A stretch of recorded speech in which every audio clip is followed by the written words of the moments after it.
நீங்க உலகத்துல ஒரு காரியத்தை உங்களுக்கு தெய்வமாய் கொண்டு என்று சொன்னால் எதை நீங்க முதன்மையா வைக்கிறீங்களோ அதுதான் உங்களுடைய தெய்வமா இருக்கிறது.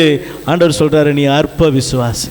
அந்த உலகத்தின் காரியம் உனக்கு முன்பதாக அதுதான் உனக்கு முதலிடமா இருக்குமானா, என் இடத்தை அது பறிக்குமானா, ஆண்டவர் சொல்றாரு, நான் உன்னை என்ன செய்வேன், இமை பொழுது உன்னை கைவிட தான் செய்வேன்.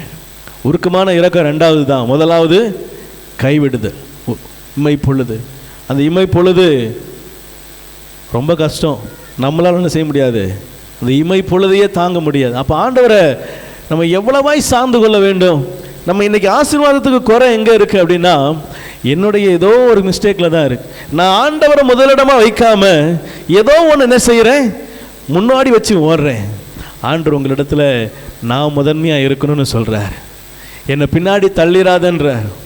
பின்னாடி என்னை தள்ளிட்டீங்க அப்படின்னா நீங்கள் அற்ப விஷயத்துக்கெல்லாம் என்ன செய்வீங்க, போய் நிற்க வேண்டிய காரியம் வரும். ஆண்டவர் சொல்லணும், அசாத்தியங்களை செய்வதற்கு தெரிந்து கொண்டேன், அற்ப விஷயத்துக்கு என்ன செய்யாத. ஆமென்.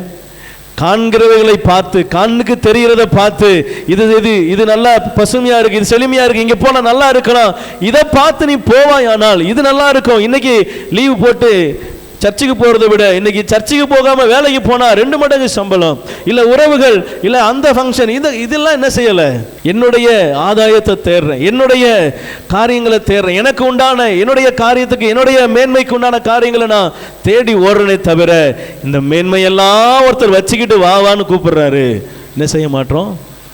ஏன்னா அது கண்ணுக்கு தெரியல, இது கண்ணுக்கு தெரியுது. சம்பளம் என்றவனுடைய கை கண்ணுக்கு தெரியுது, காசு கொடுக்கிறவனுடைய கை கண்ணுக்கு தெரியுது.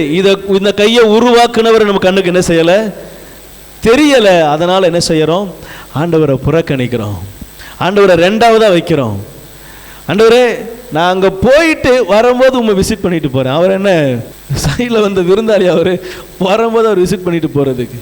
நல்லா கவனிங்க, ஆண்டவர் நம்ம இடவோடு பேசுகிறாரு. என்னை பின்னாடி தள்ளினீங்கன்னா ஆண்டவர் சொல்கிறாரு, அற்ப விசுவாசிகளே.